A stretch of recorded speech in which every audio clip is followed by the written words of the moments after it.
Send your punk ass to the grave, boy.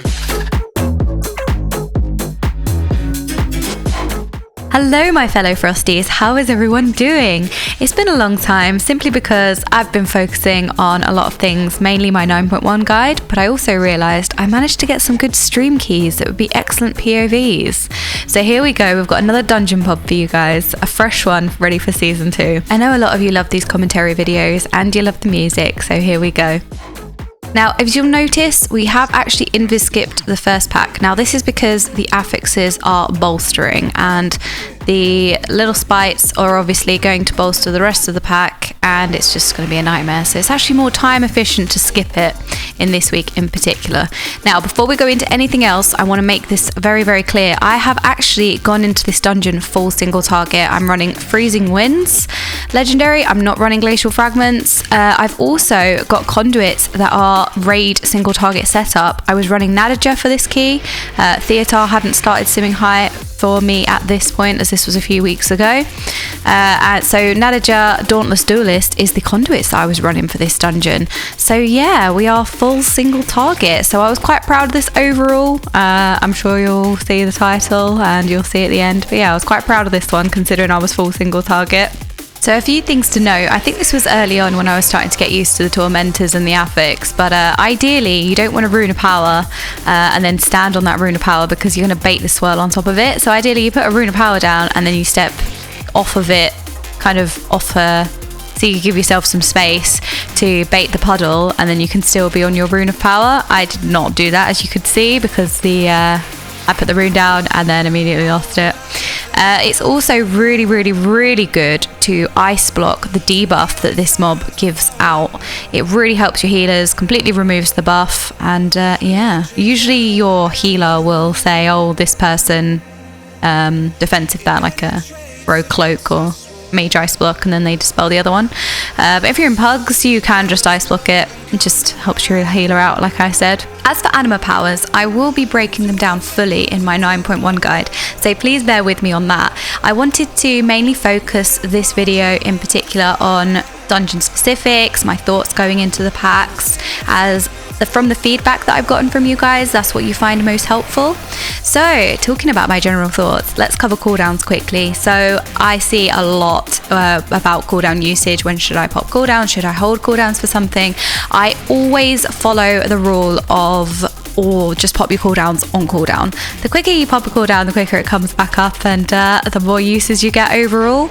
Very rarely are you going to be holding cooldowns for anything in particular. For example, on this boss, you always want something for the vulnerable phase. So of course you want a Rune of Power in whatever form, so either from pressing Icy Veins or from hard casting Rune itself.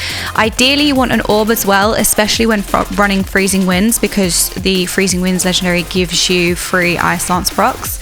You can also Frostbolt and hold some procs for the vulnerable phase. For example, if you get a Brain Freeze proc just before the vulnerable phase happens, you can save it for the vulnerable phase. But outside of these sort of niche situations, you are safe to press cooldowns on cooldown. When I've done lower keys, when the mobs are on around 10% HP and I get Icy Veins, I don't tend to press it. I'll probably save it for the next pack, just because it's not really worth it, unless the mobs really need to die and you're struggling. The mobs are going to die very quickly. You're not going to get much uptime on the Icy Veins. You're not going to be getting the resets that you need. So that's the only time I tend to not press it on cooldown. Now, again, for this boss in particular, this mini boss, it's also extremely effective to ice block that debuff that you just saw me ice block. That helps out your healer a ton. It completely nullifies the mechanic. It's very healing intensive. So if you have ice blocks available, use it for that. Your healers will definitely thank you. Now, going into this boss specifically, we tend to hero when the tree has about 40% HP remaining, so that you can just push the tree quickly, but also so that you get hero for the vulnerable phase. So you want to skip the end of the tree phase and catch the boss in the vulnerable phase with hero. Oh, excuse me. This is when I should be good at editing audio rather than just talking to you guys. Now, like I said before, you want an rune, in whatever form, whether that be from Icy Veins or from hard casting runes. You'll see that I saved Icy Veins just that I could get the extra haste to cast Frostbolt to maybe fish for Brain Freezes as well, and just throw all your procs into the boss. I often see questioned about optimization and people getting very overwhelmed when running freezing winds with procs. Now, I would really like to clarify that the goal isn't to not munch procs anymore. Proc munching is inevitable. When you've got mirrors running and you've got orb running, you are just going to munch procs. There's no optimal way to use those brain freezes by shattering the Frostbolt and also getting those 2 free ice lances while also managing the procs that your orb gives you.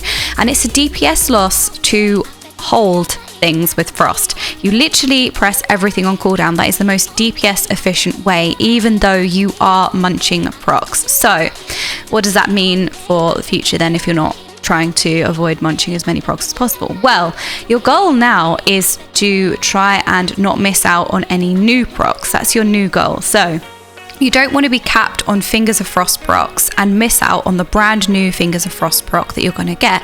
So you see this WeakAuras on my screen, the white lines show when I'm going to get a new Fingers of Frost proc. Now it's really helpful to know when a new one's coming in so that I make space and get that new one, because it's a bigger DPS loss to miss out on the new one. And it's the same for Brain Freeze as well. You do not want to be capped on Brain Freeze procs, which is one, and miss out on a brand new one. So you can get a brand new one by casting Frostbolt and not firing your flurry. There's a potential that Frostbolt cast will give you a brand new Brain Freeze proc, which you wouldn't get because you already had the previous one that you didn't fire. Also, when you have Mirrors of Torment running, you can miss out on the Brain Freeze that your Mirror of Torment can get if you are currently capped on procs as well. So it's very important that you don't miss out on new procs. So as you can see here, I am pressing everything on cooldown and I'm basically trying my best to not miss out on any new procs while trying to weave everything else in. That's my goal. So I have a internal cooldown tracker of mirrors, as it's not guaranteed when you're going to get a mirrors. It just gives you a rough idea because of the internal cooldown of the ability. So basically I don't want to have a Brain Freeze proc when that lowers. It's still a bit iffy how it works, but it's kind of a general feeling to go by that. All of my WeakAuras are linked below. I also have a Discord if you'd like to join it with a full WeakAura and UI channel, and everything's linked there all nicely as well for anyone that wants to see any other WeakAuras that are not currently linked here. More than welcome to find them that way. Now this is our flapping chicken getting in trouble trying to pull the pack, but instead went into the maze. Now we love Big John, so we let him off. So going into these packs, you'll see me throw orb, Icy Veins, cast Blizzard because I have time, and make sure that you frost over the pack as well, because for anyone that doesn't know, Icy Propulsion Conduit reduces the cooldown of your Icy Veins depending on the crits that you get while Icy Veins is active. Now if you have your orb out and you frost over the targets, you freeze the target. So that means that it's going to crit, it's going to apply the shatter to those targets. Now the crits gained from shattering the orb in this way count towards Icy Propulsion. Blizzard ticks don't count towards Icy Propulsion, but the orb ticks do. So what you want to do is use your Frost Nova once orb is out on the mobs so that those orb crit ticks count towards Icy Propulsion. And yeah, you can pretty much get Icy Veins for every single pack. It's great. You can have a lot of fun with Frost. That's why I personally love Frost. I love having something to cast every single time. Now, I do get questions about Mirror of Torment use in AoE and Mythic Plus in general as well. I tend to just throw it out on the highest HP mob and just throw the procs out as I get it. You're not going to optimize it. So you can see now I throw it out on the highest HP mob and I just as and when use the procs. It can get overwhelming. Sometimes you will miss out on new procs. I feel like it's inevitable in AoE. You've got a lot of things to press. Also, I feel like it is optimal to perhaps miss out on one Ice Lance proc for the sake of casting Blizzard to get your orb back. I'm just trying to comment on things that I see asked a lot in the Frostmage Discord. Unfortunately, Mythic Plus is it's a bit overwhelming in the moment. It's a bit difficult to optimize everything, but like I said, the goal is to just press everything on cooldown and not miss out on anything new. I won't go into dungeon specifics, as I feel like at this point everyone might have a good understanding of what the mobs do and what the packs do. If not, let me know. When I've generally asked that question before, people find Frostmage specific tips much better than dungeon specific tips, as they are very common. So I'm trying to respect the feedback and provide Frost insight rather than dungeon insight. So in terms of bolstering though, I will comment on bolstering. I feel like bolstering isn't an affix if you have DPS that are professional. If you have DPS in the key that know how to manage bolstering, you're really not going to notice it. Sometimes it's inevitable. Some packs there are high HP mobs and very low HP mobs, and sometimes it's very difficult to effectively manage bolstering. But if you have good DPS in the key, they're going to be always swapping and focusing the higher HP targets. You want to throw everything into those higher HP mobs at the start.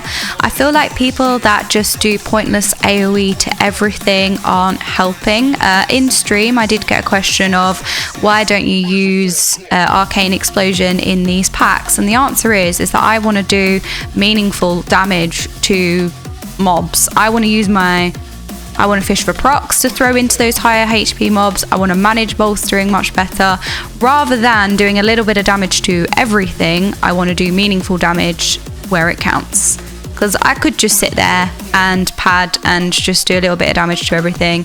But that's why I didn't run Glacial Fragments, because it's bolstering. I wanted to control the mobs better, which you can if you run in Freezing Wind. You get so many procs that you can control the HP of the mobs a lot more effectively, which overall contributes much more to the key and helps out your team. So you will see me constantly swapping between targets. You'll see me focusing the defenders in these packs, which also there is a point of like some mobs do need to die, which would be absolutely correct. But usually you have DPS in the key that can control these types of mobs. They can stun the mob in the cast of the Stalker has a cast that goes on someone, puts a dot on them. You can stun it to stop them from doing that. I can also ice block. So generally it's just really good to make sure the pack goes down equally. This is something that you have to make a decision about. If that mob is going to kill you, it's probably better that the rest of the pack gets maybe one stack of bolstering for the dangerous mob being removed. But generally you do just want to get the mobs down at the same time, like you can see that we are doing here. If that means that you stop doing a little bit of AoE damage to everything and you focus a little bit more on single target, well, it's worth it, because you're not just going to nuke all of the small HP targets and let the higher HP targets just get bolstered. That's going to slow you down a lot better, and then you're left with a more single target mob, which is just going to shave time off of your key.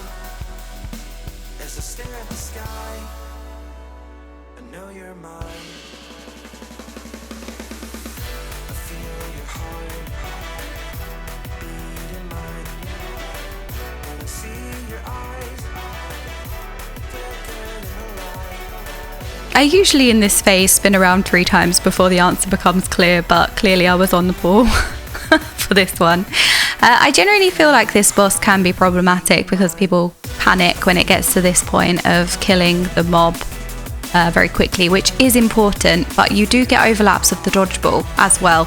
I know I wasn't going to comment on things dungeon specifically, but I do see a lot that people panic so much about killing and finding which ad it is that they die to dodgeball, they get caught out by the dodgeball. Just relax, like take a deep breath, it's fine. You focus on the dodgeball above everything else, and obviously the dog. The ads will die.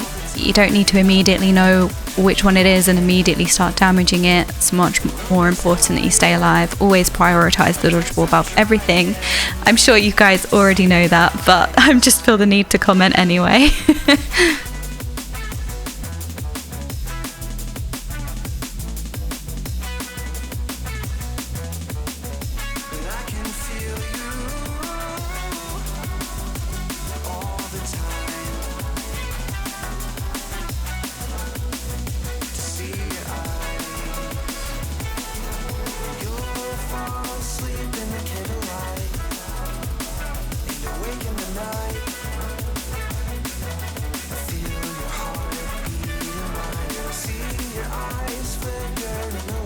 Something I also want to touch on that I don't really generally see talked about is camera angle.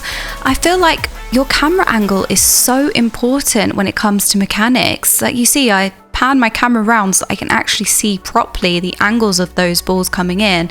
And turning your camera around like that, you'd be surprised that a lot of people don't tend to do.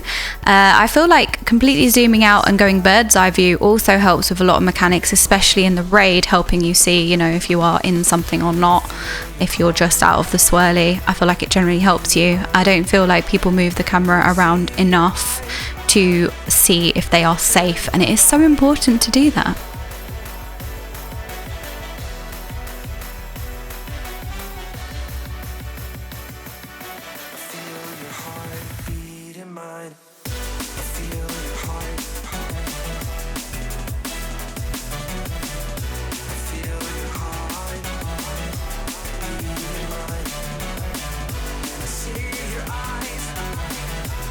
One thing worth noting on this mini boss is that you can actually alter time before he grips everyone in for chains, and if you alter time as he grips you in, you won't produce a chain and you will also just go back to where you was, so you're already safe.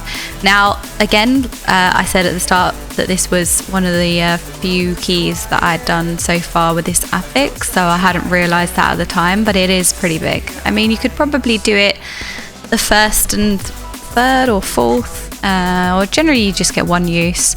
So this is probably the only time that I do press Arcane Explosion, because it is a AoE, do a little bit of damage to everything. You can throw Ice Lance procs in there, but generally it's effective to Arcane Explosion as well, as they don't have much HP and you may not necessarily have a proc ready and you don't want to be casting Frostbolt. You can just quickly cast Arcane Explosion to contribute getting those down. Oh, also, I'm not quite sure why I haven't commented on this yet, but I do have a WeakAura that actually auto picks the anima power. If you guys are wondering how I'm doing that, it's a WeakAura. I would honestly highly recommend that you get it. It's fully customizable. You can pick what anima power it auto chooses for you, and if you do want to make a decision in the moment, you leave that one free and it just lets you pick it in the moment. But you will pretty much take the same anima powers every time. Like I said, I will break this down fully in my 9.1 guide, but yeah, that's what's doing this, which you can find in my Discord or in the description below. So again, going into the packs, the rotation is pretty much the same. You're casting everything on cooldown. You're trying to miss out on the least amount of procs as possible. And yeah, I hope watching is probably best. I feel like the overwhelming feeling of things to press gets less the more you get used to it. I would also really recommend that you get the WeakAura to see when you're going to get procs, either from mirrors or from Frozen Orb. Also, you saw me double a rune there. Now that is bad. I shouldn't probably have casted that other rune. I just didn't think in the moment that I was going to get Icy Veins back that quickly. So I rune powered to obviously buff all of my spells, when really I got Icy Veins back and I would have been fine. But yeah, it's hard to tell, I guess, in the moment. So if you're doing a big pack like this and you get a lot of Icy Veins during the pack, you're doing a high enough key where they last long enough, it's best to just keep pressing Icy Veins for the rune of power that it drops, and you don't want to ideally overlap runes like I did. I just mistakenly casted one.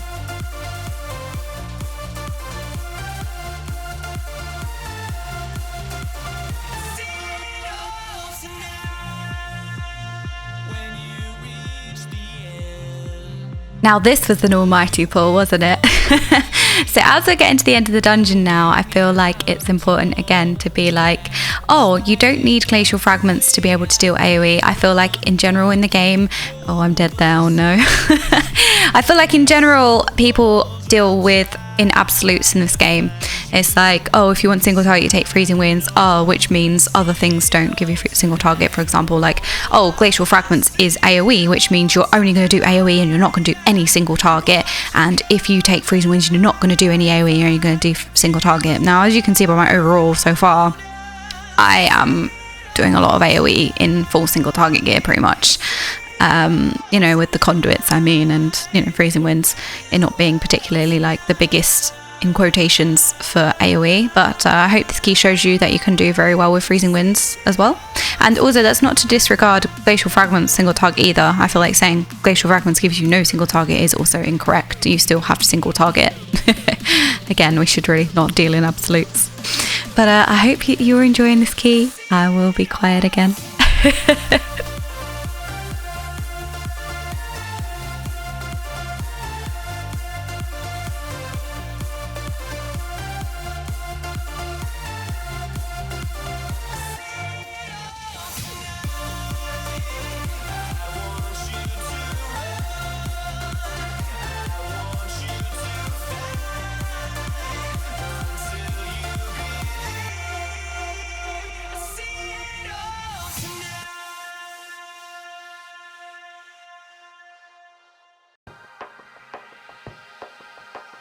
Oh, look at me being a nub getting hit by quacking. Oh no.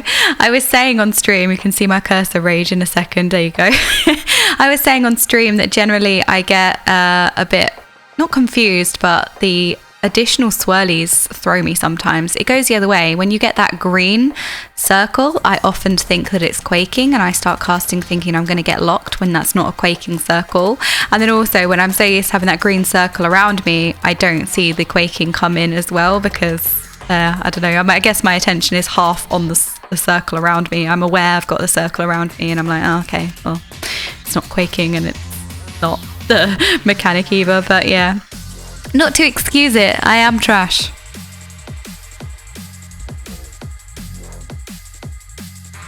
So looking back on this VOD, what I have actually seen for myself is that I generally don't press mirrors as much as I should have. I would have got a lot more uses from it having pressed it through the dungeon a lot more, pretty much on cooldown.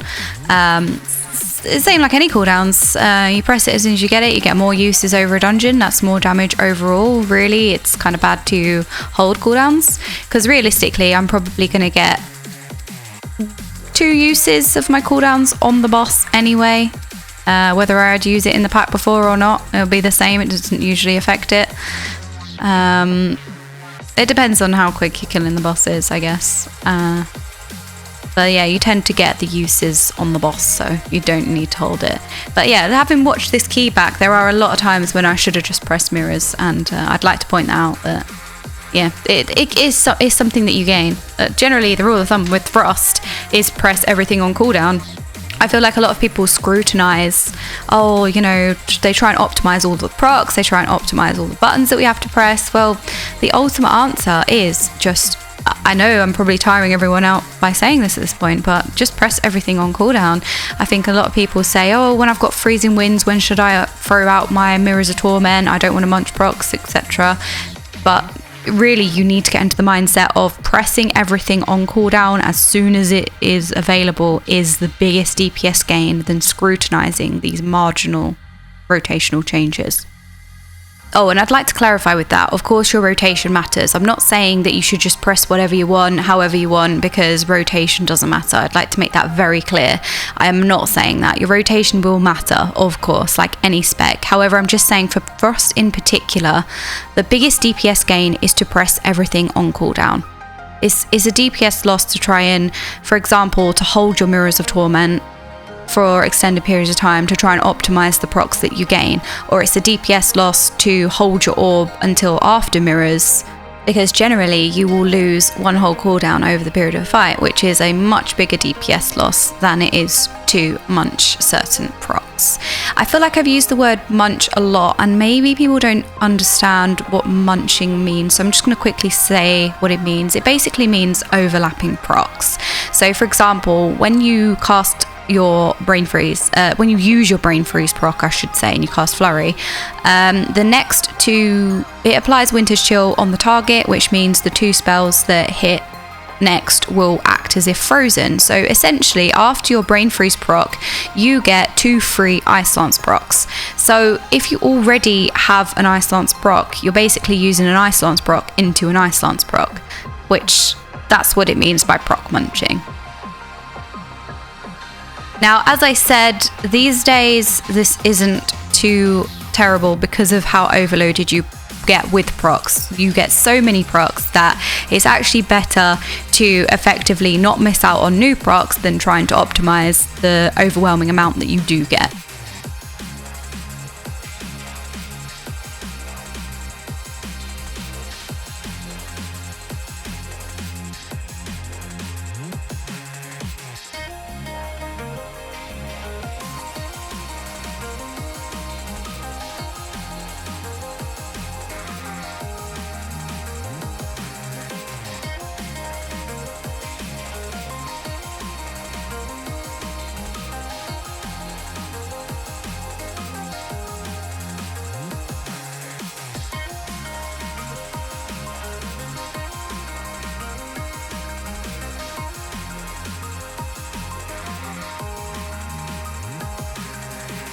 And that is GG. I hope you enjoyed watching this run. It was an absolute blast. I think that is a personal best for me overall so far.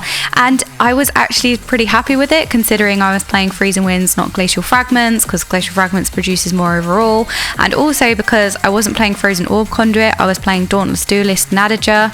So I was kind of more full single target. I also had like single target gear set up as well. So yeah, I was pretty impressed with this overall, considering I was running full single target gear. Anyway, I hope you enjoyed this video. Like and subscribe if you did. I think that's what YouTubers do. Gosh, am I a professional YouTuber? You're also more than welcome to check out my stream at twitch.tv Okaymage. Yeah, we pump up the tunes, we pump up some cues, and we have a good time. So I'll catch you in the next one. Bye bye.